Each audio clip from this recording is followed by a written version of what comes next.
Welcome to Roguecast, the official podcast of Rogues Gallery. We'll talk comics for the week, as well as whatever news is on our pop cultural radar. I'm Randy. I'm Nick. This is Dave. And now, on with the show.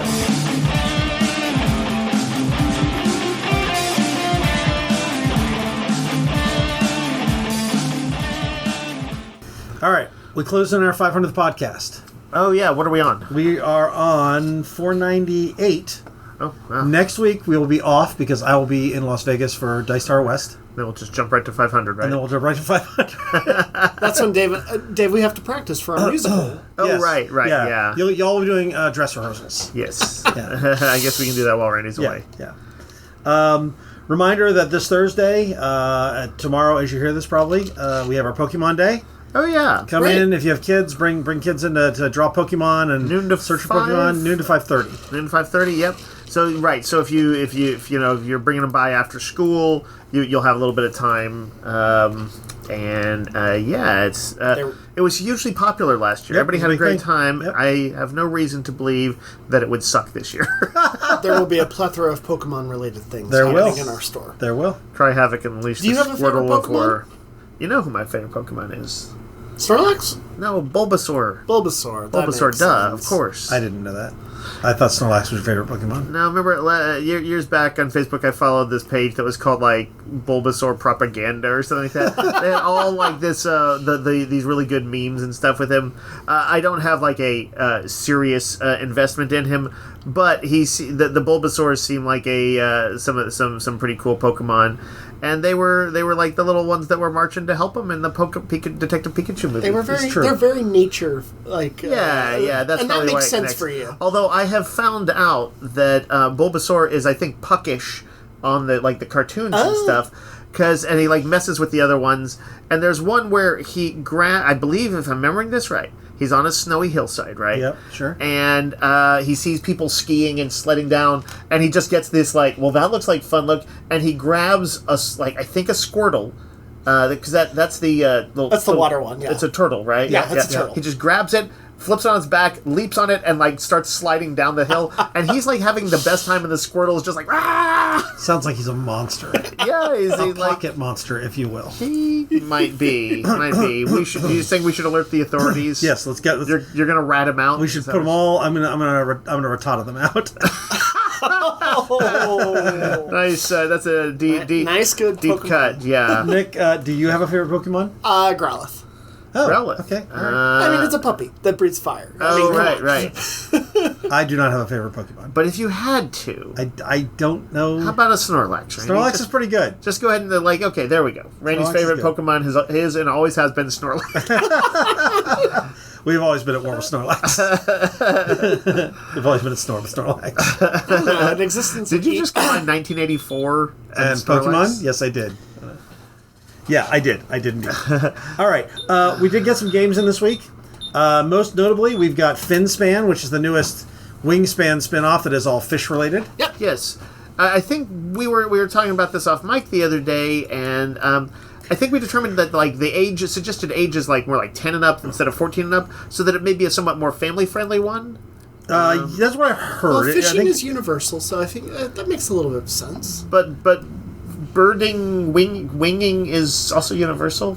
No, but I mean, there's an action. If you're birding, a 10-year-old is going to get bored. They're not going to care about that. 10-year-olds don't want to fish unless they have to, unless that's the only way they can bond with their deadbeat dad. Wow. Rogues Gallery, Comics, and Truth. I'm working out some issues, people.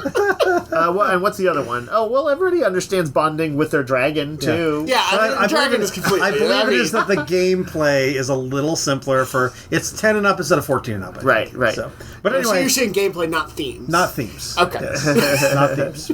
Fins, wings, worms, whatever you got, all are welcome. All right. Mammoth Span.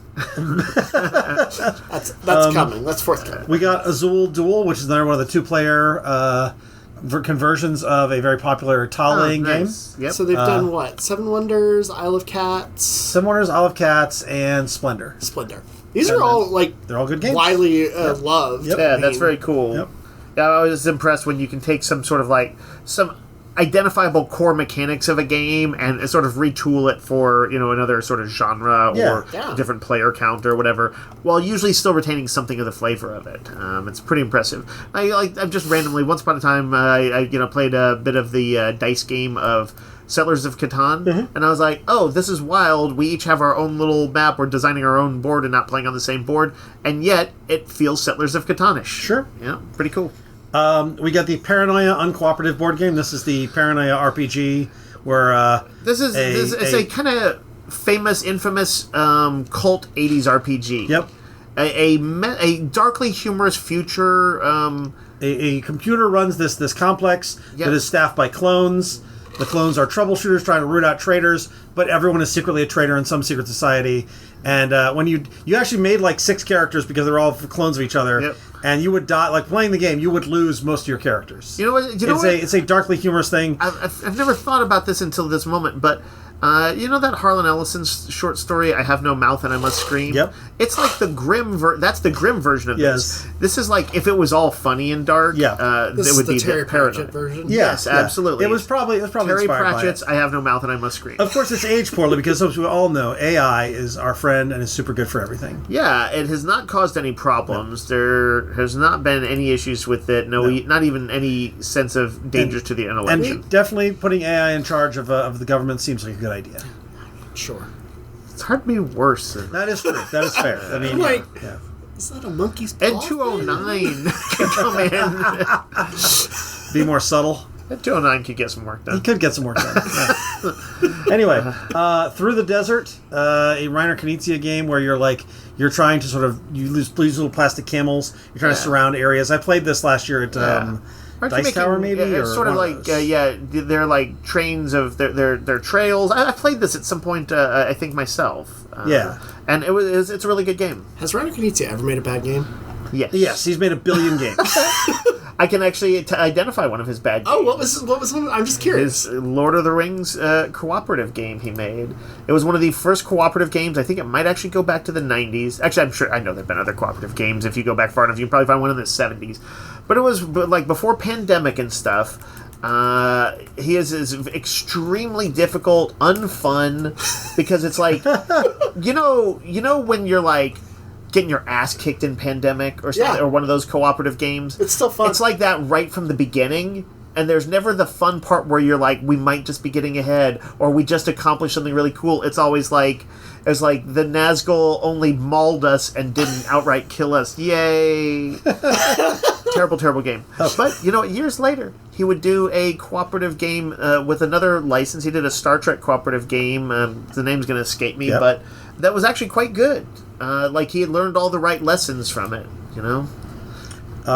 We got a game called Message from the Stars that is it's kind of a party game. Basically, one person is like the alien interpreter, or the alien sending out messages, and they have a message, and they have to send it in like an alien language. Yeah. And the other players have to decipher it. Oh, that sounds fun. That actually sounds really cool. It's kind of it's a rival the board game. Okay. That sounds infinitely more fun than the Arrival the movie. We got a game based on a game called Connect 37. This game is called Switchbacks. I guess you place tiles number 1 to 37 in a hexagonal grid, and then you're placing a tile, putting chips, and you're trying to at the end have a group of tiles in consecutive numbers so you can trace a sequential path across it. This is the same thing, but it is a mountain trekking expedition themed. And mountain what? Mountain trekking. Not mountain drinking, which is what I heard. I don't know how you drink a mountain. Well, I think you go on. I was assuming it was a go on the mountain to drink. Oh, I heard you're actually drinking mountains. I don't know how to do that. No, that would be crazy. Anyway, so mountain drinking is a new game. No, actually, what was the name of this game? Switchbacks. Switchbacks. Okay, no, that sounds cool. We're breaking Randy today. Yep. I was just waiting for y'all to be done. Y'all were off on a tangent, and I was not. You don't go on tangents. I never go on tangents. Sometimes I like to do a quick encore of whatever the stupid joke is. Yep. The last game is Onyx, Onix. It's a card collector where you're trying to collect different gems. Okay. So both of those are sort of smaller games. What is oh my god, what's the other gemstone game? Splendor. What does Splendor think about this? I don't think Splendor has an opinion. Splendor has the copyright on all gemstone games. They're launching gems at them. Yeah, that's right. All right, let's talk about comics.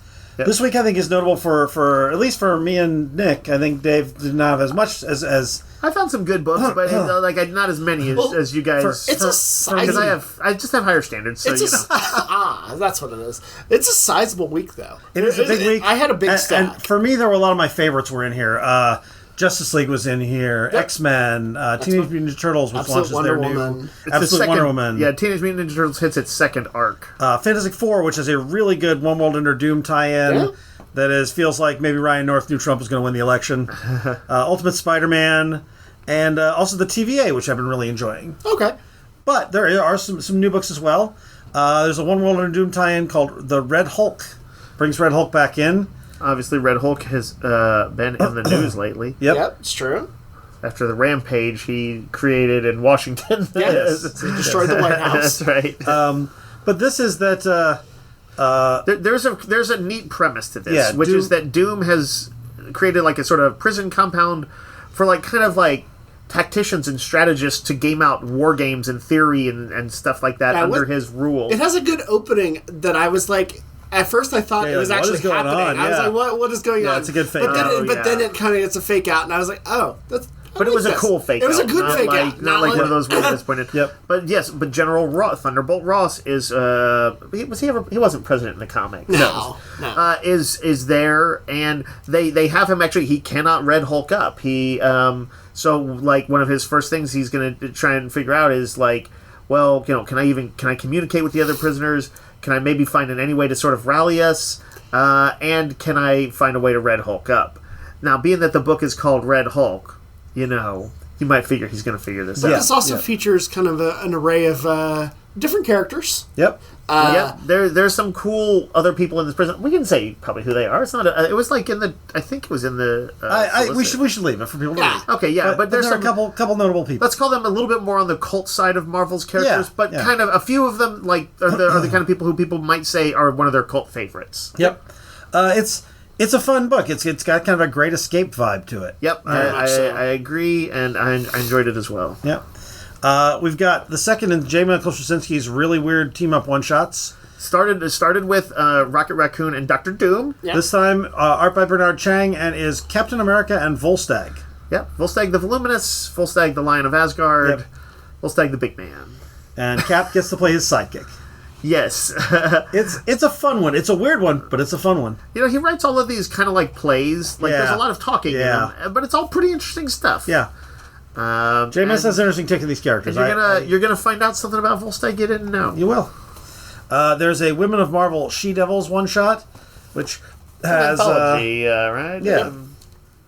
I believe it was meant to focus on sort of Marvel street-level characters, but like that includes like Shanna the She-Devil, hence the title of it. Yep. There's a Shanna the She-Devil. There's a Laura Kinney Wolverine, or X-23, I guess is what she is now.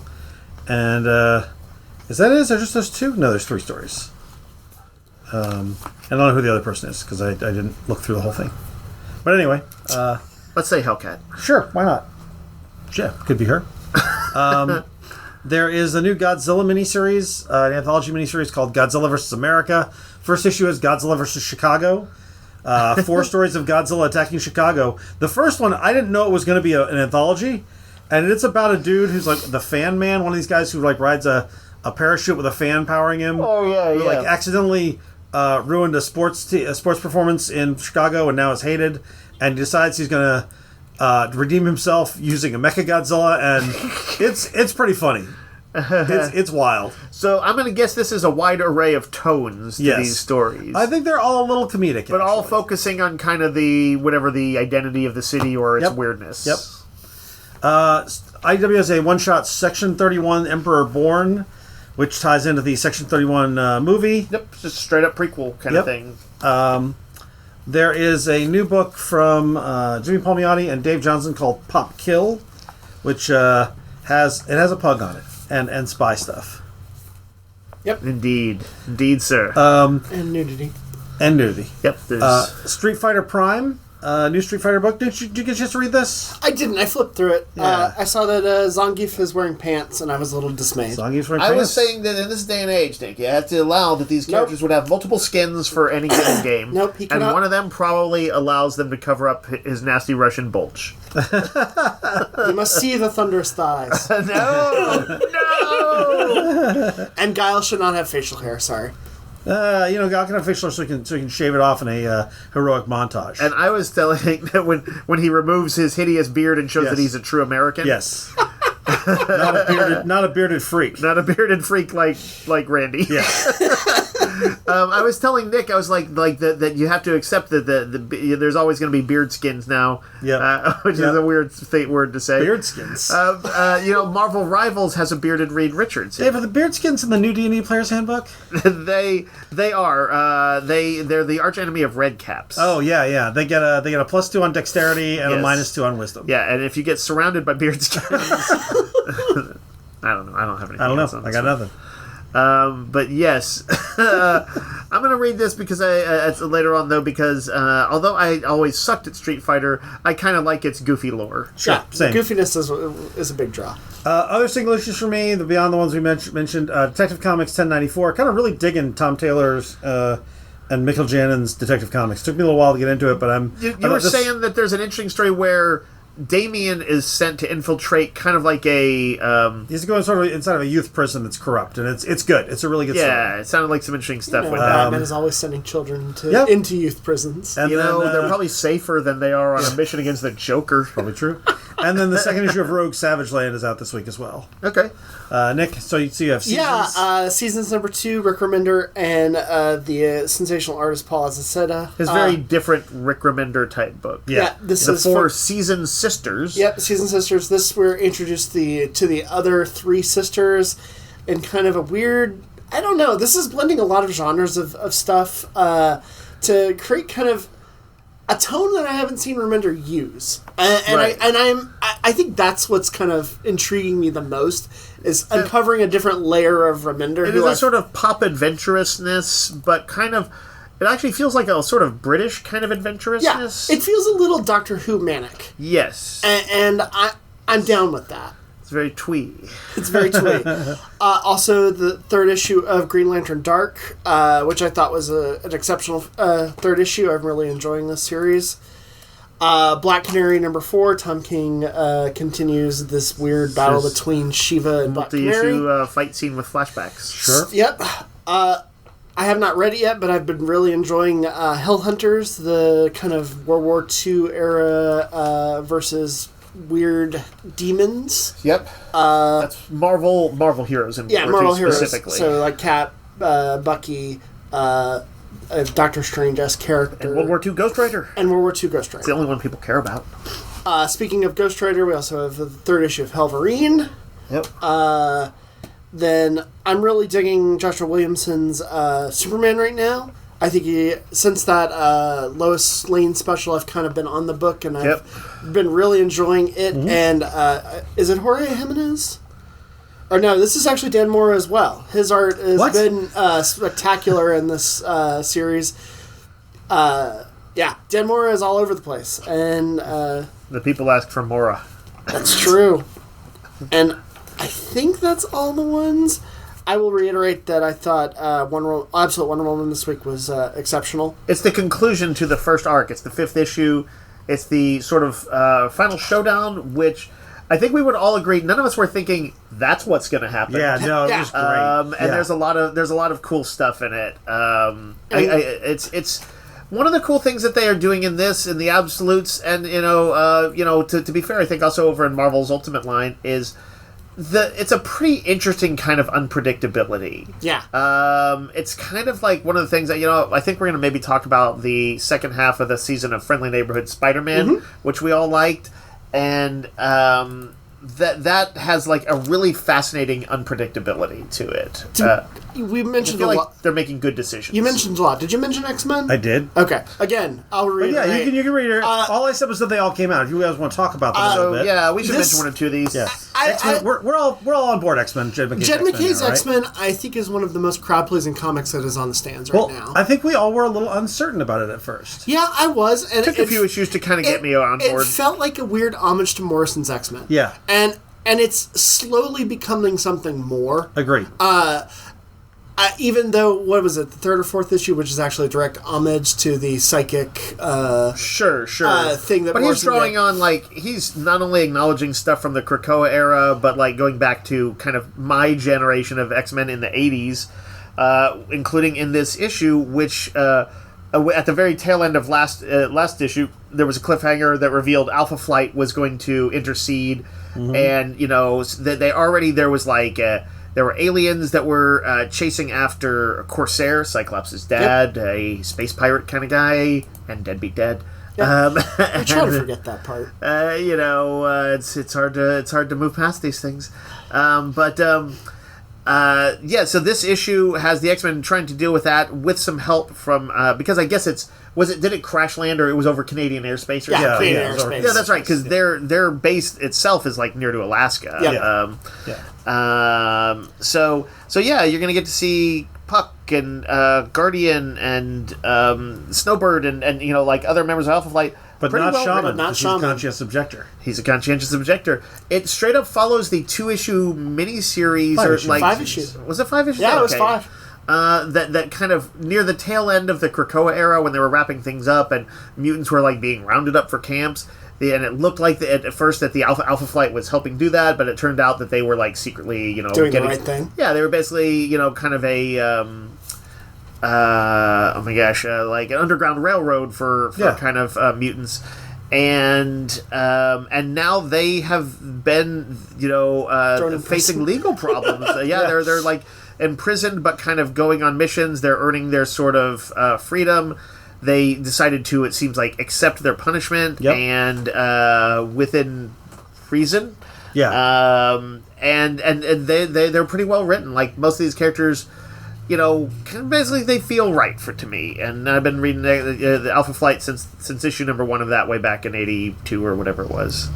And McKay 83. continues to write one of the best Magics and best Scott Summers that we've Yeah, seen. Cyclops is finally getting his due. Magic as kind of a little bit of a bro. Yeah, is more fun than she's ever been before. She kind of hangs with Juggernaut. She's like she'd be listening to metal music and looking for like what's the most Chaos Goblin thing I can do in a given moment. Yep. And I've never thought I'd ever say it, but a writer has made me care about Quentin Quire.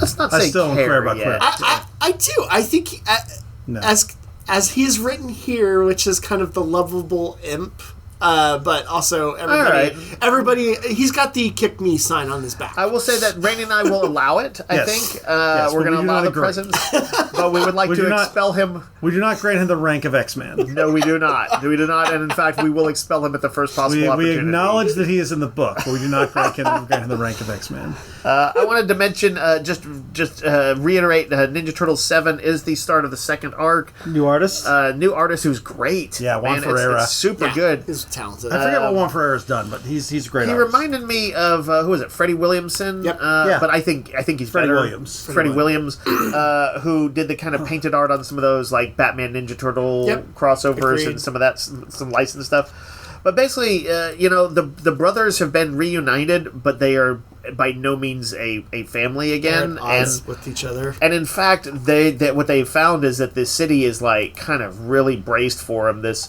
skeevy ass mayor who is actually allowing like the Foot Clan to serve as like deputized officers and stuff, so that they're like on rooftops everywhere. Oh yeah, they're that, but they're also like the firefighters and the They're so kind of ingrained in such a way that if the turtles fight against them, they look like they're fighting, you know, the good people of the city. Why would this have any correlations to anything that we're doing nowadays? I have no idea. And these turtles are stupidly fighting amongst themselves instead of... But you know what? Although it is angsty in that sense, there is both some dark humor to be had, especially with Donatello, who is carrying around a dead rat that he insists is Master Splinter. Yep. But then here's the kind of interesting thing that keeps it from being too dark, which is that Donatello is actually saying some wise things. Yeah. And there's some interesting mysteries unfolding kind of related to it. I love the scene with April O'Neil in this. It was so good. There's a very small scene with Raphael and Casey Jones. Yes. And I thought it was particularly good. It's also just interesting to see Jason Aaron writing so many books and utilizing different aspects. He's not one note. And I have to admit he's that. particularly cultivated a sort of chameleon-like ability there. Anyway, though, I think that's all the stuff that I was going to mention. Yeah. I think the only thing I want to say is about Detective Comics, which I mentioned a little bit. Is that I've been a little wary on this one. It took me a few issues to get in, but now I'm sort of all on board. And it's got that really good art from Mikkel Janin, right? Yeah. Yeah. And I also want to say Ultimate Spider-Man had a big surprise this week. Oh, yeah. For people complaining at kind of the pacing of that Hickman is doing... Nick means me. Yeah, I when he says definitely people, he say... means me. No, but I think it's a valid criticism of the book. It is not like the... but Hickman does good surprises, and I think there are several... I did not see that one coming. There are several things in here, surprise. and a particular conversation on a rooftop that I thought was very it's fun. interesting and fun and entertaining, but also really well written. Yep. I thought it was a very good issue. Also, I was kind of surprised by their use of their Swamp Thing stuff in Justice League. I thought was interesting.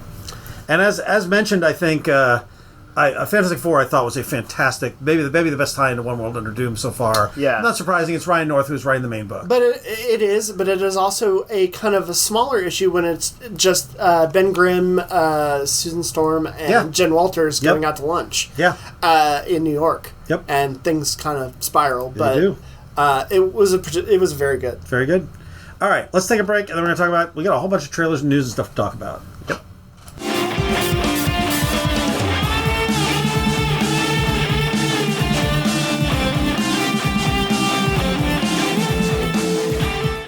All right, so we got a bunch of news to talk about because there was the ComicsPro meeting, and a lot of comic stuff got put out, as well as we got some trailers and stuff to talk about. So let's jump in. Let's start with, there's a new Captain America coming from Chip Zdarsky and Valerio Schiti. Yep. Which is, I did not realize, apparently the first story arc is going to be set in a period right after Cap came out of the ice. Yep. Before he officially joined the Avengers. By the way, is not, that they never happened. He came out of the ice and joined the Avengers immediately. Correct. So this is a new, kind of... It's a continuity insert. Yep. But basically, Captain America and his new Howling Commandos are tasked with infiltrating Latveria after Doctor Doom has just recently taken it over. Assuming a sliding time scale, this would basically just be set in the early days of the Avengers, so 10 or 15 years or whatever in the past of the current Marvel Universe. Who knows? I assume it'll be something like that, unless they overtly make it a period piece and put it in the 60s when it was originally going to set. No, I think it's going to I'm looking at the designs for the new Commandos, and they look very modern, so I think it is probably going to be a sort of fuzzy timeline thing. But the art looked cool to me because in the one promo piece I saw, it reminded me of Steve Epting when Ed Brubaker was doing Captain America, which was one of the great runs. It created the Winter Soldier and all that. Well, and Cap has his stealth uniform. This is going to be very militarized Cap. I haven't seen that. Yeah, it's in there cool too. Looking. I gotta say, I wanted a modern day Cap. I wanted Zdarsky to be doing the modern day Cap. So this continuity implant thing, I'm not as interested in, but I'm sure it'll be interesting. Well, to some degree, Cap is so intertwined with the fate of America, and boy, does that feel like it's up in the air right now. But that's why I wanted him to do it. But but you can't have him go and solve the problem, and he looks weak if he doesn't go and solve the problem. That's so true. I think there's a certain degree you give a little bit of distance. Yeah. And I bet that might have been why they did it. Maybe so. Well, we only know that this is the first story arc. Yeah. Who knows that? I mean, Zdarsky is usually on board a book. He's one of the few writers who stays on board a book for a while. That is fair. And I would imagine they will do this is like a flashback, and then they'll go back to some sort of current timeline. Right. It'll be Cap fighting in the post-apocalyptic America that we know. I think yes. I think I'm more interested in this. I'm definitely more interested in what's going on in Cap right now.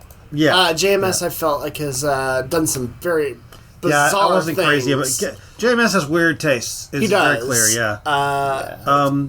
Speaking of going back, Mark Waid, along with artist Skylar Patridge, is doing a. It's just gonna be like action. It's an Action Comics story. Yeah, basically, Action Comics is It's gonna be in a way doing the same thing. They're doing the story Superboy, like when he is 15-year-old, just learning to make his powers. Yeah. Okay. Again, I don't know that I'm interested in this particular era, but some people are. I thought it sounded interesting. It definitely differentiates Action Comics from Superman. Yeah. In a way. I'm trying to remember. Was he Superboy in the current continuity, or was he just remember. like he had his powers and he maybe did super-ish things? I don't know. Or like In Mark Smallville. Waid's brain, this is what it always has Yeah, been. yeah. So Right. But there's a yes or a no question. Like, is he going to put on a costume or not? I assume he will. You think? I don't think current. Don't they show him in a costume? In The promo I don't know if artwork? they did. Yeah. Because they always in the modern times, like since '86 or whatever, have made out that basically Clark becomes Superman. Yeah. What was I going to say?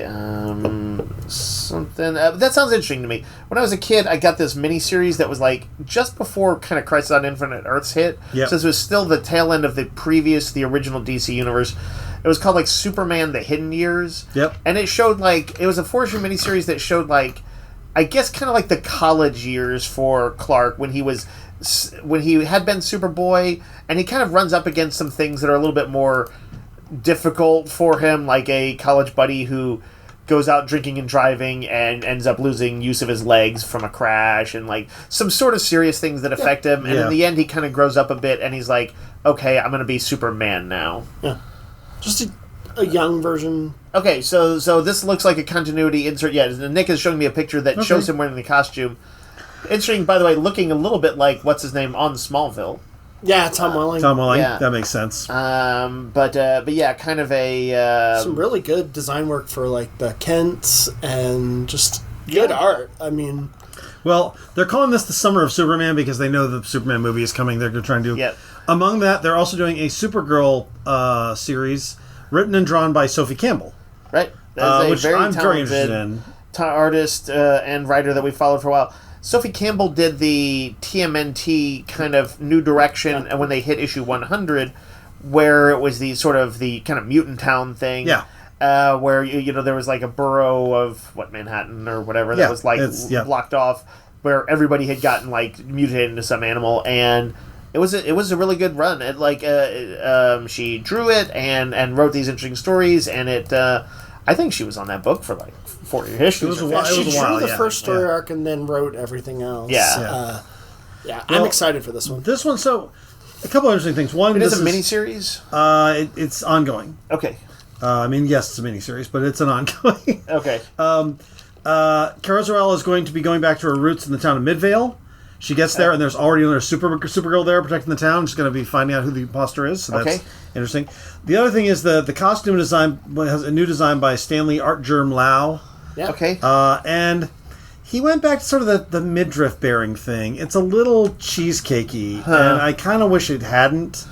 What's funny is Sophie Campbell is not usually that person. Yeah, and so I'm kind of surprised by it. Yeah. It's fine, but I'm like, I don't like the midriff bearing Supergirl costume. That is a Michael Turner throwback. I'm not a fan. Yeah. Well, but it was also sort of what the animated series did. Right. Yeah, and but that was like, kind of a big thing for a lot of people. I didn't like the animated series. Unless you are doing and then they've done this before, the somewhat provocative discovering her sexuality Supergirl, which like it's kind of gross because so many of those writer artists are dudes. Yep. I will allow Sophie Campbell is probably going to have a better perspective on this. So I don't actually think that's going to happen. But like you, Randy, my gut instinct is don't do I kind of that. wish not. Yeah. Could they might it be quite good? Yeah. I'm sure it'll be good. Quite possibly. Sophie Campbell's a great writer and artist. So I think it's a good design, and a lot of variant covers they have of various artists. they're all cheesecakey. I don't think the Bilquis Evely is super cheesecakey. I did. I don't know. The bare midriff thing is just not a thing I'm a fan of. But that said, I am still very excited about this because I think that she's a great writer. an artist. I'm glad she's getting this chance. Yeah. Like a Supergirl. Crypto will be getting his own miniseries from Ryan North and Mike Norton. Mike Norton did he's done a series of he did Battle Pug. He did all those pug themed prints and stuff. He likes drawing dogs. But this is Ryan North of Fantastic Four and Squirrel Girl previously. But the big thing is the what is it? One World Under Doom or whatever. Is that what? That's what he's currently writing. Yep. Yeah. So obviously the right person to write a Crypto series. Okay, this is more, I assume, in his Squirrel Girl mode. So each issue is a complete short story telling the full story of Crypto the Superdog from Krypton all the way to Earth. It says here he's a very good dog. Oh, okay. It says, a heartfelt and moving view of humanity, good and bad, through the empathic eyes of the ultimate outsider. Good and bad. Somebody's going to be mean to Crypto. I don't like it. And then also worth noting that they are making Crypto shorts for. And I thought you meant like clothing not line. clothing. But they're short gonna be movies. Yeah, they're going to be short films following up his DC debut. A series of short films they're going to release. Gunn says he's a terrible, terrible dog. It's for families, and it's just really fun and goofy. It's pretty cool. Now, our understanding is that this will be live action, but like Crypto will probably be the way he looks in the Superman movie. That's my guess, which is to say, highly realistic CG that could kind of pass for real. But it wouldn't shock me if he got some like one-off characters like Guy Gardner and Crypto. Some of the people that would be really fun. This is kind of fun. I don't know that I like this. I don't like this anti-dog propaganda. But Gunn said that of Crypto's role, Crypto is inspired by their dog Ozu, who he adopted shortly after he started writing Superman. Do you guys know about this? No. I think I did hear about this. Ozu, who came from a hoarding situation in a backyard with 60 other dogs and never knew human beings, was problematic to say the least. He immediately came in and destroyed our home, our shoes, our furniture. He even ate my laptop. It took a long time before he'd even let us touch him. And I remember thinking, gosh, how difficult would life be if Ozu had superpowers? I mean, sure. So Gunn is working out his dog trauma, but he does clearly love. He says, by the way, Ozu today is fairly often a very good boy. This sounds fun. I'm excited about this. I think those would be cool. Yeah. Another bit of... By the way, so very different from the Superman who, in his first film from Snyder, broke a neck. Yes. Just the polar opposite. And his dad is like, maybe you should have let that bus full of kids drown. Yep. And then he's like, I got to go catch an appointment with a tornado. Whee! That's exactly what happened. No one can convince me otherwise. Yeah. No need to go back and watch it. It was the Twister from Twister. That's it. It's still on the loose out there somewhere. Y'all, I don't want to be controversial or anything, but Zack Snyder sucks. There we go. I don't think you're going to get any in this particular room amongst our audiences. Come at me, Snyder Bros. All right. There's a couple new animated series just got announced. My Adventure with Green Lantern, which is the same executive producer as My Adventure with Superman, which we all really enjoyed. Yep. This is going to follow high school student Jessica Cruz, who gets a Green Lantern power ring. And then more debris from the Lantern space war arrives, including their alien foes. So that is going to be the vibe of it. But so is it going to be like My Adventures with Superman? So it's set in the same world. Set in the same world. Oh, so same sort of anime style? Yeah, Dude, I'd watch that. The guys are trying to bring over as many of the art production team as they can to the same. This sounds fun. Jessica Cruz in the comics was a good concept, which was like introvert kind of person giving, actually like anxiety riddled, I think. Person given the Green Lantern powers. But I really have rarely seen it her really well done. She's the one who's kind of like the... She's the coordinator of the current Green Lantern, which I think is an interesting place which is a cool idea. I thought like there's ideas around her, but I think these animators like they tend to be really good at kind of getting to the heart of the character, and we already know that like this team has done some great work with My Adventures. I'm super excited for this one. So this sounds like a good idea. I always want more Green Lantern stuff. There's also DC Superpowers, which is going to be the Alliance School for Heroes, focused on Lightning, Flash, Plastic Man, Aquagirl, Green Lantern, and Terra, who level up their powers under the supervision of Principal Martian Manhunter. Who level up their powers what? Under the supervision of Principal Martian Manhunter. That sounds fun. That sounds fun. I thought the next one I think is interesting. And then Starfire is getting a series. It's the origin of her. She's using her ancient spaceship to escape her planet Tamaran. Yeah. Along the way, she meets Space Biker Crush, plant-loving Fern, and the magical Princess Amethyst of Gemworld. And together they will uncover the deepest reaches of the DC Universe, save space dolphins, surf technicolor nebulas, and boldly soar into the unknown. And Jesse Kimball is executive producing. Sorry, is this one live action cartoon? What is Cartoon. it? These are all animations. Oh, that sounds cool. Space dolphins. Yay. Yeah, I assume sure. that links to Crush and Lobo and all that stuff. Sure. Yeah. In super weird news, James Watkins, I don't know who this is going to be directing Clayface from a script by Mike Flanagan. I don't understand why this is being done. So it's weird, and I can only, I feel like at some point Mike Flanagan, who we all like a lot, is a great horror guy. Yep. Again, reminder, he did Haunting of Hill House, Haunting of Bly Manor. Yep. He did, what's the one with the vampire thing? Midnight Mass. Midnight Mass. Bunch of other good stuff. Some good movies, too. He must have at some point been I wonder, maybe just idly musing about Clayface. Could I do a story with him? He must have come up with something he really liked. Yeah. Because he's been, he was very serious about getting it made. And it looks like it's happening now. Yep. And it is weird, because there's been no modern DCU Batman. We know, and I guess this is a related story. Yeah. That James Gunn has said that the Robert Pattinson Batman, I think we kind of knew this, but is not going to be the DCU Batman. Right. Yep. That's kind of off just as much as Joker is its own thing. That's its own Batman world, and that's fine. Batman can often operate kind of Gotham, and just that's his own thing. Yeah. But. Yes, Clayface as horror before you've really established Batman and stuff seems strange. It's weird. Yep. But because of the Mike Flanagan pedigree, I'm it's probably going to be pretty good. However, we knew he was never going to direct. He's involved in way too much right now. Right, he's doing Stephen King adaptations and a bunch of other stuff. He's doing Dark Tower for Amazon or whatever. Right. Yeah.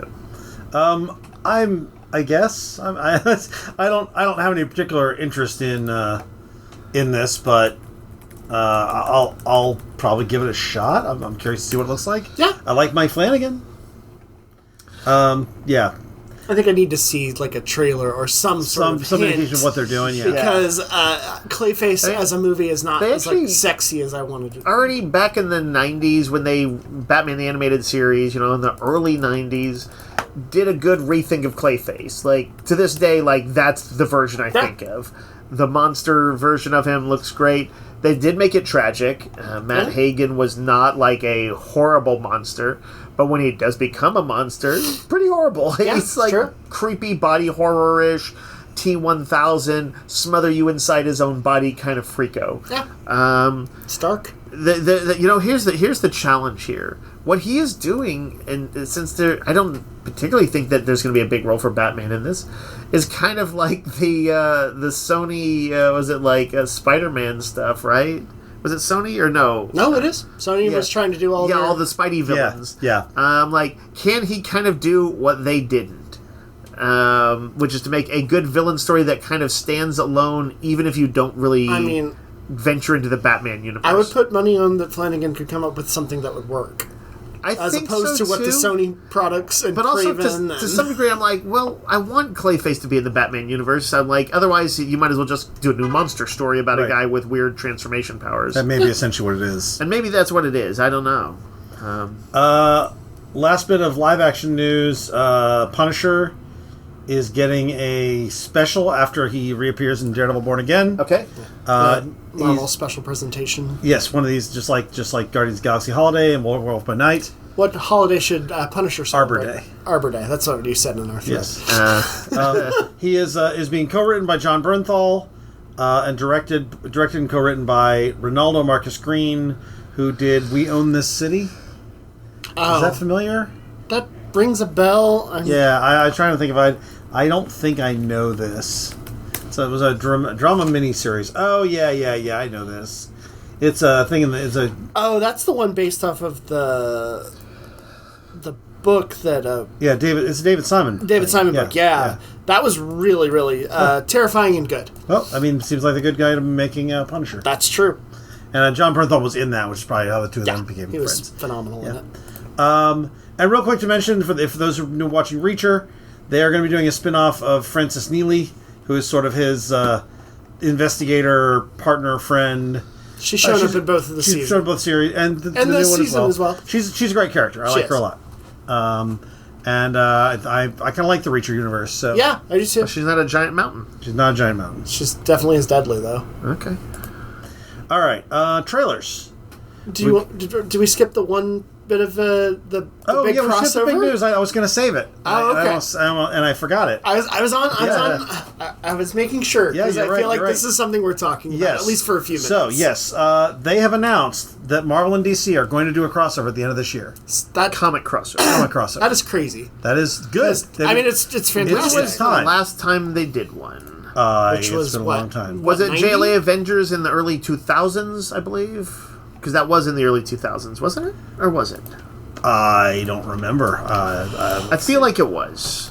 Maybe so. Like, it took a while to get made. They'd been messing with it since the 80s, but it didn't happen until the 2000s. I think that's what the deal was. Because I remember... It was in 2003. Yeah, that's March 2000. sounds right to me. So, about 2 decades ago was the last time they were buddies, as far as I can remember.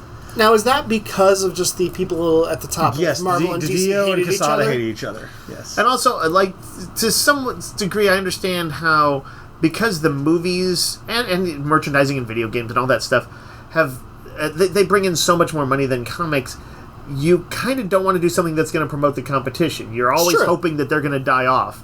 Now, neither of these guys are going to get their wish. Marvel is not going to die off, DC's not going to die off. But now what? We've got... So better to, I think, embrace it, and in the spirit of their heroes and old Stan Lee stuff, enjoy the distinguished competition and so forth. Take some little pot shots at each other, have some fun with it, but in the end, be the hero guys. And that's all we know. Now, we know nothing about this. They've only said that they're doing it. They're doing it. My hope is that we'll get more Amalgam. I want something different. I want Amalgam. I want them to do a DC and Marvel series of one-shots or whatever, have an Amalgam universe, and I need... I don't get your love for it, Randy. I know you guys don't get it. I love the Amalgam stuff. I have a fondness for it, but we've seen it. I would like for them to do something a little bit different. I'd like to see just regular crossovers with interesting stories. If you don't do a Harley Quinn Deadpool, what are you doing? There's just some... I don't have a strong sense of what I do want from this. I guess I'm pretty open to whatever it is they end up doing. But I hope they kind of put some really good, like Tom Taylor. He'd be a good guy to put on it. That guy seems to respect all the folks involved. Yeah. He can play with both toys. Yep. Maybe that'll be a fun one to speculate on as we get closer to it, or... Yeah, we really don't know anything. I'm excited they're doing it. Yeah, I am too. I think this is a great idea, and fantastic. I think it's time. All right, now we can do trailers. Yes. Freaky Tales. This is a new one from the directors of Captain Marvel. Right. And it is it says it's an 80s genre anthology mashup kind of thing. Yeah, they use the visual metaphor of somebody with a mixtape at the very beginning for I think all of the stuff in it. It's got Pedro Pascal, and he's what? He's an enforcer who's like hired to steal from a. They're supposed to. It's like an NBA basketball player, the Warriors, I think. Yeah, it's a basketball player, something from his house. The write-up is actually fairly concise and fun. Okay, it says, sure, let's an get it. NBA star, a corrupt cop, a female rap duo, teenage punks, neo-Nazis, and a debt collector embark on a collision course in 1987, Oakland, California. Okay. I definitely got sort of Go and Pulp Fiction vibes out of this. Yeah. Right. It looked like it was probably going to be structurally kind of wild like those two movies, possibly being told, the same story, like an ultimate crazy, like, Rashomon thing. Yeah. Instead of the famous Kurosawa thing where 3 different people tell the story, it looks like it's going to be like 15 different people will reveal what happened through all their different stories. It's a good kind of poppy, violent but darkly funny trailer. Yep. Pascal looks like he's having fun. There's some good lines in it. He never doesn't look like he's having fun. That's true. That's true. I feel like he may be the coolest dude around. Like he's Keanu 2.0. Looking forward to that. We got the trailer for speaking of kind of looking fun, The Residents, which is Shonda Rhimes' new, basically Knives Out in the White House. Yep. Yeah. But I couldn't quite tell. Does this like all take place in one night, or just like? No, I don't think so. I think it seems like there's got to be. But it looks like they've closed down the White House and kind of like crime scened it. So there's a murder. Uzo Adobo is playing the lead investigator, and she's great. She was from Orange is the New Black. Yeah, she is fantastic.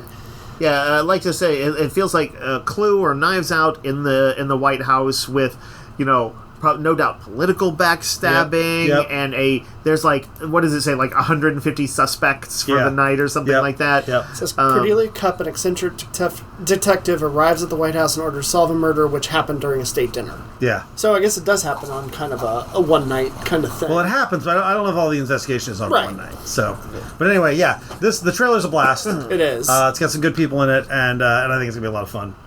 I was not super excited about this until I saw the trailer, and now I'm really excited for it. Got the trailer for Clown in the Cornfield, which is based on a book that we know our staffer Serena really liked. Yep. Is a murderous clown. Ridiculous name. Yep. What is he? Friendo the clown. Friendo the clown. And he is the mascot for a corn syrup company. Yeah. High fructose corn syrup company. Yep.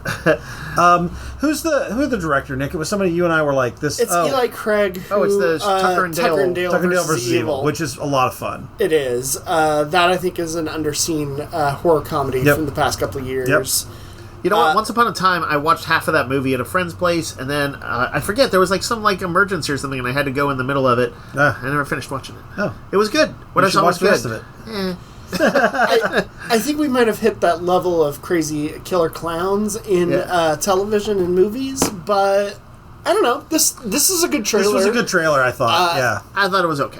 I'm going to leave this to probably to other voices. But yeah, y'all have fun with that.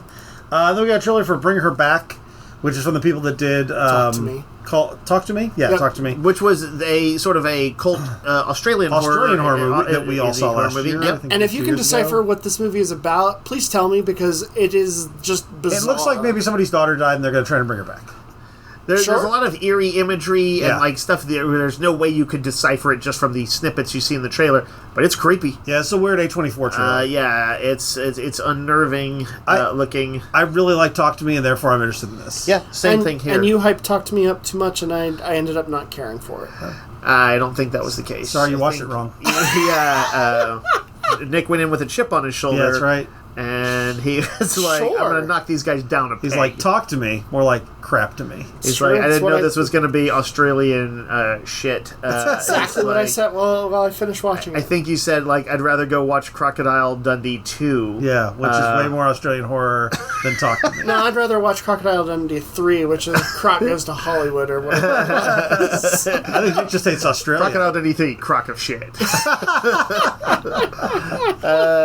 And then, finally, we have the Andor Season 2 trailer. Yes. I think Nick and you and I were both huge into Andor, and I would easily say it was my favorite show of the year, which was now hours upon hours of podcasts dissecting it. All these post-retrospective stuff. Dave loved Andor like I love the MCU. Was that 2022 or 2023? That's 2022. Okay, so it's been a bit. I think. Now that you say that, now I'm not positive. I think it's just been a year. I don't think it's been 2 years. Maybe it was 2023. You're right. But anyway, however, it was not last year. It's been a little bit. It was an experience unlike any other Star Wars that we've seen. It was a thing that I didn't think you could do with Star Wars, which was to do kind of a serious, sophisticated thing, and to take to kind of get away from the destined heroes thing towards a sort of realistic perspective on fighting a revolution, fighting fascism. With a lead character who actually did not even really particularly want to be there. He was a guy who mainly wanted to duck out on the war. He basically wanted to find a cozy little spot and relax and chill, or maybe find a sister. This was not at all what I wanted from Star Wars. Mm-hmm. I still think Skeleton Crew is closer to what I wanted from Star Wars. Little baby show. But a very good baby show. I love Skeleton Crew. A fair amount of time. I did wind up liking the ending. I was not as on board as y'all, y'all or everyone else in my life who clearly loved Andor. I was the crazy one for not liking it. I have to ask though, do you normally like Tony Gilroy? No. I do not. And I think that's kind of where... So I haven't seen anything from him except, like, one movie. I mean, but Michael Clayton is a good really barometer, like that and I know you like Michael Clayton. Yeah. He did like a lot of writing for the Bourne movies, and he is an accomplished writer that definitely brings his own style. At any rate, I was not as big on board. I did come around to it. I thought the last episode was really good. But for some reason, the notion of a rebellion against fascism show that shows the difficulties of it seems to hit me a little different right now. Yeah. Oh, interesting. Yeah. Interesting. Yeah. I'll say this. Lucas kind of... Star Wars in some ways has only ever been one thing. Yeah. A warning about fascism. Yeah. And even the stuff, I know this, like, the reason that, like, this sequel trilogy and stuff like that, where, like, they built another bigger kind of Death Star. Yeah. Well, this happens a lot in Star Wars, but when you kind of start to see the patterns of history, I don't want to let these writers off the hook, because they also wrote some dumb movies and stuff like that. Yeah. They're not wrong about that. But they're not wrong about the way that works. That there is, like, a new, dumb, bigger Death Star every, like, 40 years. It's not like fascists are smart. No, but they're in the right place at the right time. Yes. So we're gonna. I believe there will be a time jump in this series, which ended last we saw with a lot of stuff was going on. Andor he was kind of fully in it to win it. He had done the big payroll robbery of the Empire's sector. His mother had turned out to be far more revolutionary than he was. Yeah. His on-again, off-again girlfriend had been tortured within an inch of sanity. Oh, that's disturbing. Yeah, like a lot of intense stuff. Meanwhile, like, the two people, like, who were kind of most pursuing him, a really one very experienced Imperial agent, this lady whose name's going to escape me. I don't remember her name either. And Cyril Karn, and Space Ben Shapiro. He looks like Space Ben Shapiro, and he's like he was like a Weasley rent-a-cop who always had dreams of being, like, the big military hero, and Space Ben Shapiro. Her name was Deidre, and wrestling some power for himself. The two of them did end up crossing paths, and so they are going to be a thorn. Andor's still after his sister. And they had a love story to rival that of Kid Rock and Lauren Boebert. We also looks like we're getting more, of course, with Stellan Skarsgård's Luthen Rael. Stellan Skarsgård's character was fantastic. A huge scene stealer of that. Yeah. And also, a huge scene stealer was Genevieve O'Reilly's Mon Mothma. Oh, Mon Mothma, yeah. She was like an unsung hero of that first season. Let's talk about this trailer real quick, though, and, like, what's different about it. Like, it has a unusual tone because they used a kind of a bluesy rock song from Steve Earle as the background, and there's, like, an energetic sense of the rebellion is on. Yep. It is, but it's definitely not like, let's go get those fascists. It's like, oh, this is bad, and people are dying. Yes, and there's a bit where he talks about, like, do you want to fight or do you want to win? And we see Saw Gerrera, who we know is sort of a hardcore rebellion. Yep. We're going to see a lot more of the, I think, morally gray aspects of running a rebellion, where they were like, innocent people get killed. Well, you know what? One of the darkest things in the first season, and when I was like, man, this is a very true tactic that people use in what they call asymmetrical warfare. When you have a much smaller force take on a much bigger force. See also Ukraine, see also Vietnam, et cetera, et cetera. Which is, you will sometimes push the enemy in such a way that you know that they will retaliate so hard that it will then galvanize sympathy for your cause, but thousands or tens of thousands, or in Star Wars' case, maybe millions will suffer. So when they took that Imperial payroll, it led to, like, a super, like, lockdown, new strict standards. In fact, I think that's one of the reasons why Andor ended up, like, imprisoned, was because they were, like, they changed laws so that, like, anything even tangentially related to, like, putting, like, Imperial business at risk now became, like, an official Imperial offense or whatever. And so his just being in the wrong place at the wrong time got him, like, a big prison sentence. Yeah. So, anyway, but yeah, what's the Stellan Skarsgård character name? Luthen Rael. Luthen. He knew that they were going to come back hard on that, and the Empire did, and so that was part of the strategy. Yeah. So I expect to see more of that. It is clear that this kind of ends with kind of a sly grin from Aunt Cassian, though. He looks a little bit more cleaned up He's, probably... Well, he's not a reluctant member of a heist crew now. He is Right. part Instead of of the looking rebellion. like a scruffy guy who's like, okay, I'm here. When we met him in Rogue One, he was a true believer. Right. And we are now seeing that he has maybe become that version of the character. And a little disillusioned with what he had become. Yeah. Yeah. Yeah. I am looking forward for sure to all of these things, to seeing if they have moved the timeline forward, what has happened to Mon Mothma, who was funneling funds to the rebels, but having to work her ass off to keep it secret. Yeah. And sometimes in amazing ways, like throwing her husband under Definitely the bus. seems, per the trailer, we're going to get a lot of action. Yep. Yeah, for sure. There was some kind of I think it's like a new TIE fighter Yep. that's looks like somebody is in it and it's hovering and chewing up a town center. You see Andor blowing up some shit. From a spaceship. I don't know what was Right. a TIE fighter or what. Like a We're stolen TIE fighter. also, looks like Ben Mendelsohn is coming back as Director Krennic. Oh, that's right. Yep. From the movie. So that we know it'll kind of start linking up a little bit with Rogue One. Oh, and what's K2? K2, Alan Tudyk is coming Show back up. to voice him, of course. Yep. We are also, we get in the trailer, Saw Gerrera. Yeah. Doing his crazy talk. It's crazy talk, his- but he is like the Revolutionary. of Star Wars. He is like the Yep. one guy that seems He's to have Che Guevara. Yeah, he is Che Guevara. There's Yeah. no other Yeah. other term for that. And I think there's an episode in the first season where he and Luthen kind of discuss internal fighting amongst rebel factions, which very real thing. I think he had fun with that. I think he really likes writing that kind of crunch in there. So I'll be interested to see how all that's handled. But yeah, it is a fun kind of a little more energetic trailer that doesn't look as kind of morose as if I had a criticism of the first season, it could actually be almost morose at times. Almost. But if we don't get Cassian one shot killing a bunch of people, that's what he does. That's what he does. He waits until he's like, there's no other way out of this situation. I have to shoot the guy in front of me in the face. And I just will do it. He doesn't get involved. If he can help it, he does not do prolonged shootouts. No. He just ends it. And you know what? If he has to be the respect Luigi of Star Wars, then so be it. All right. Let's take a quick break and we're going to come back and talk about some other stuff.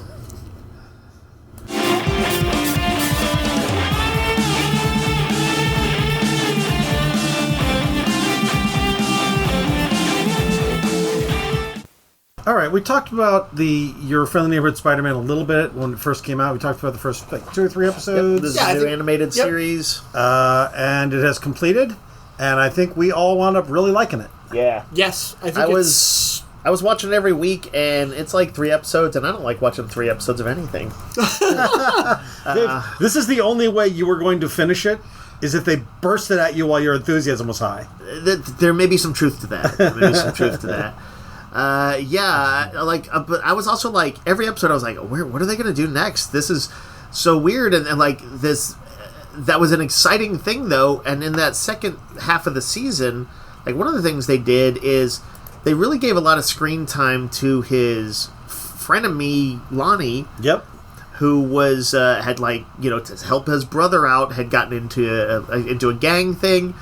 Finds access to some powers by an accident, and near as the season is rounding out, and really he is up against some of the same moral choices that Peter is, and arguably in a tougher situation. He does have a supportive family and stuff, the same way Pete has Aunt May.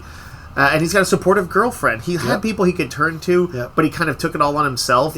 And so he's got this really pretty tragic downfall, while at the same time having a somewhat uplifting and super badass team up with Spider-Man during one of the biggest fights in the show. By the way, they worked together against the Scorpion. The Scorpion was dangerous. I was going to say, we talked about the early days of Spider-Man, where every villain was introduced was the most dangerous Spider-Man villain they ever fought. And now they're all just kind of they're just villains to fight. But they definitely took that to heart. The Scorpion is a badass in this. He's scary. He beats Peter badly enough that Norman's you shouldn't be Spider-Man anymore. Right. Yeah. Well, though they kind of did it slightly off screen, it's he impaled him on his tail, on the sharp point of his tail. Yeah. He also they push the edge a little bit on the show. A little bit of light swearing. Yep. And mostly they're just saying hell and damn and shit. Or I don't know if they even said shit. I don't think so. But like it just feels a little edgier. Well, Or they'll I be will on say, the verge of saying, he'll be like, what the fuck? And then like they'll cut. it is They'll weird do that Spider-Man's catchphrase, instead of being like I'm your friendly neighborhood Spider-Man, is like, well, what the fuck balls. I thought that was You know what? I actually thought that was kind of cute. yeah. It's endearing the way they do it. It is. People are listening and they're like, is this real? It's not real. It's not real. But anyway, but what was I going to say when I was talking about the edginess? Oh, yeah. Scorpion definitely killed one person, a few, Yeah, for sure. few For people sure. when he busts in. He's basically in this. He has a specific thing. Matt Gargan is a gang leader. Yep. He's kind of like the Latino rival gang leader to the. They're not entirely racial gangs, but these sort of more black gangs. It is heavily, yeah. Lonnie was joining. By the way, they did a great job with showing all the different ethnicities in them and like color palettes, tones, and stuff like Yep. that. So that so you see this. But this is basically the Scorpion from the MCU, from Yeah. the Spider-Verse. The MCU He just Spider-Verse. went to Otto Octavius Yeah. and got a power suit. Yeah. And now is Otto is doing the thing. I don't know if you guys remember the early Spider-Man, the Master Planner. Yeah, It wasn't the Master Planner. It's somebody else. The Big Man. Yeah. Master Planner turns out to be Doc Ock. Uh-huh. But I think they were riffing on both those things. That the Master Planner was a guy who was like basically giving powers and Yep. stuff, and this is kind of the Doc Ock is the guy empowering other people, selling high tech equipment, to other gangs and criminals and He's stuff doing like the that. Tinkerer thing. Yes. Yeah, and so over the course of the whole 10 episodes, Yeah. Spidey's run up against several of these people, like kind of thrill-seeking robbers and gang bangers and stuff like that have gotten their hands on these things. Yep. It'll eventually end up, affecting his buddy Lonnie, who, the jockey wanted to dislike, but ended up being a really good guy. Yep. And Gave birth to the unicorn. And Yep, unicorn. The unicorn. Speed- Man, there are some weird deep cuts in Speed what Demon. villains and stuff they use but here. I loved how they used the unicorn. Oh, I She did was too. so cool. I thought it was great. What? Yeah. Speed Demon, Unicorn. We see a couple of other, like the Chameleon. Yeah. Chameleon. Yep. And they've all been like the Chameleon was more like he's like almost more like a broker kind of guy. Yeah. right? Yeah. But they've been their powers are pretty scary when they're in use. Yeah. Even when they're like kind of like thrill seeking criminals, you can tell they're dangerous. Yep. And yeah, the dynamic is changed up because Norman Osborn at this point knows who Peter is. Yep. And is like, I'm gonna help kind of like guide you. He wants to be, this is very much the MCU, but if Tony Stark had not entered into the picture and if Norman Osborn had become that person, tried to insinuate himself. It's funny. It's like clearly the Civil War took place, but it took place prior to this, and so Yeah. Spider-Man was not recruited for it. Right. Yep. So he everything's a little bit He wasn't off. Spider-Man when Civil War happened. Correct. But Norman Osborn was buddies with Cap because he's got a picture of him. Yeah. But also he calls in Iron Man Stark. to go get Otto. Yeah. Who gets a great sequence where he uses the tentacles. They're not attached to him; they're just all around the room. Yeah. But these guys come for him. Like, was it like FBI dudes at first? FBI, Not FBI, NYPD. but SWAT dudes. Yeah. And he like takes them all out, while kind of like dancing around and kind of singing to himself. Yep. It's great. What was I going to say? Also, I thought there's an episode where Harry Osborn and Nico, who are kind of at odds because Nico was like Spidey, was like Peter's best friend, And kind of felt crowded out. Yeah, Harry's closer, and she doesn't understand why. Right, Harry's also a rich guy, and he's like an influencer who's like a very kind of flashy dresser influencer. And she thinks he maybe is kind of a phony, and the Yep. way the two of them bonded, I thought was really good and really believable. There was some great writing Yeah. in some of those Yeah. scenes where I was like, man, they just elevated scenes that could have been pedestrian. Agreed. When things all start coming together, We haven't talked about Daredevil. oh man, So Daredevil shows up in awesome like guest episode appearance. 7, I think. Yeah. Peter's he's at Osborn. Yep. Or and Oscorp. And he's at his internship, and he sees someone like running out the window, and he goes up to the rooftop, and it's Daredevil, who like is there stealing something. Yep. And the two of them fight it out, and Daredevil's basically like, he's like, he doesn't have any powers, but he very quickly gets the upper hand because he's been doing this a lot longer, and he knows how to fight. And Peter at some point says something. He's like, "Wow, you fight really good." And he's like, "You don't." You don't. And then, like, with a few, bounced billy clubs, takes him out. Yep. And I meant to say, in addition to Norman Osborn knowing Peter's secret, his son Harry figures that very stumbles quickly. across it, essentially, and kind of becomes a slightly not super effective, but good to be there, his man in the chair. Yep. In the background.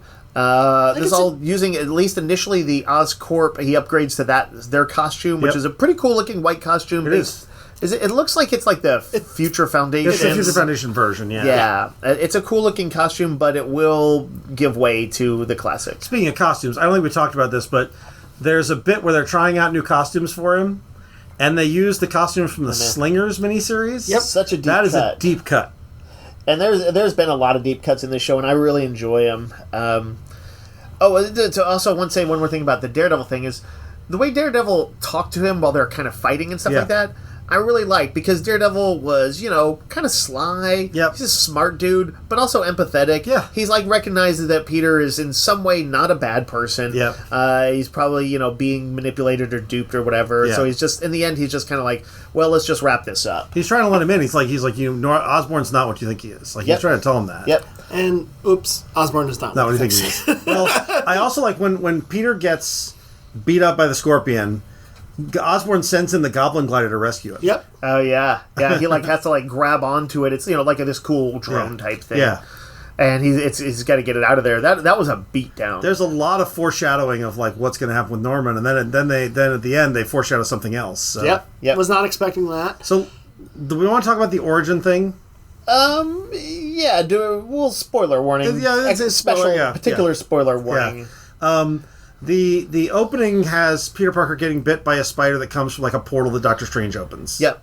It also their school for gifted and talented gets wrecked Midtown High or whatever. Yeah. Venom symbiote Becoming I guess I'd say one of the kind of core differences that changes this world, but there's also lots of little differences. But also that's so there was a Venom. There's a Venom symbiote who seems to be coming from some sort of extra dimension or something. Right. Which we will see more of, because Osborn has it created a sort of portal type technology, so that the idea is to kind of explore space without having to launch rockets. You can kind of open portals and gateways and stuff. Yep. Only it seems like he kind of might have opened one to the symbiote world, or I think it might be Null's planet. It looked like some kind of Null. massive godlike creature that was trying to get through, and Doctor Strange returns for the finale. Yep. And he is working his butt off trying to keep this thing at bay. Spider-Man is then full on helping him. Yep. And then he winds up using the time gem. Yep. Oh yeah, that's right. And that leads to a time loop. Yep. And now Peter has created himself. Peter was bitten by a spider that was powered by his own blood. Yep. Yeah. It's a little weird. I love this. I thought this was great. I know y'all were not as big on it. It's only because I don't mind if that they changed up where it came from. It's that by linking it to a time loop, it becomes a thing where I'm like, there's no initial thing that gave him anyone the powers. He got the power from himself because he had it. And I'm like, that's some John Connor bullshit. It's the one thing you didn't like in the show. Yeah. I could come up with a few criticisms here and there. I actually... Peter, the traditional costume, I think they need a darker blue and some spotted blacks in there to show how dark it is. I don't love the look of it. I like all the animation with it, all the stuff he was doing and all the end fight scenes with him and Doctor Strange and the Venom symbiote stuff getting through. That was all great. A lot of the fights and stuff were very cool, and the character animation is great. But I just don't love I don't like how they depicted the costume. Okay. I had no gripes about it. Yeah, me either. Anyway, so I won't be watching anymore. I loved the animation. I loved the look of all the characters. Doctor Strange in particular, I thought had a fantastic design. Yeah. And, there's small uses of Daredevil, Doctor Strange, even little bits of Iron Man, and some of these other villains like Ock showing up and stuff like that. Ock seems like a really dangerous guy in the running. They did a good job with that. We now know that he's got a big rivalry and a past with Oscorp. Yep. And that's going to clearly be a thing. And in the end, there is a about 7 or 8 minutes of the cartoon that are foreshadowing stuff to come. All kinds of stuff. All kinds of stuff. Crazy stuff with Venom. Crazy stuff with Aunt May sneaking off to meet somebody in prison. Yeah, that was a big reveal. And they were like, what? Harry creating a new company. Yep. Yep. That's Daredevil having a protege. Yep. Yep. Also, just the scene with Doctor Strange and Peter talking. Yeah. Which had the Watcher in the sky. Yeah. Oh, I didn't notice I caught that too, yeah. So Yeah. I didn't catch you after, but somebody It was an mentioned important moment for this version of Peter. And there's also a secret for Nico, Yep. Big secret for Nico, yeah. which I'm happy to see. I am the only problem I have with them burning through it as quickly as they did is I'm ready for season 2 right now, and it's going to be a while. It's going to be a little bit. Yeah. But I think this is, like I said before, it's on par with X-Men 97. And, Yeah, I agree. One of my favorite versions of the Spider-Man cartoon. Yeah. The Really interesting thing that it did that I think was smart, although it's something I would have thought was a good idea. It seems counterintuitive. Was instead of like working within the tradition, like kind of like Spectacular Spider-Man did, 10, 15 years ago, whatever it was. It was almost at all ends was trying to sort of subvert or reinvent or kind of do things a different way. He didn't have any of his traditional best friends except Harry, and even that was very different dynamics. Yeah. They undid the jock bully thing. His mentorship was different. Few of the major villains that we know were in there. Even though Osborn plays a big role, he's not the Green Goblin yet. It's true, not yet. So I really liked seeing all the, never quite knowing what they were going to do, and giving Lonnie a big scene, and giving Nico and Harry and all those people, lots of scenes. So, yeah. I think we would all recommend it. Yep, for sure. All right, I think that'll wrap it up for us this time. I'll be back next week with more, and until that time, yo, Joe. Roguecast is a weekly podcast broadcast from Rogues Gallery Comics and Games in Round Rock, Texas. You can find us online on Facebook and at www.roguesgallerytx.com, and email us comments or questions at roguesgallerytx@gmail.com. Thanks for listening.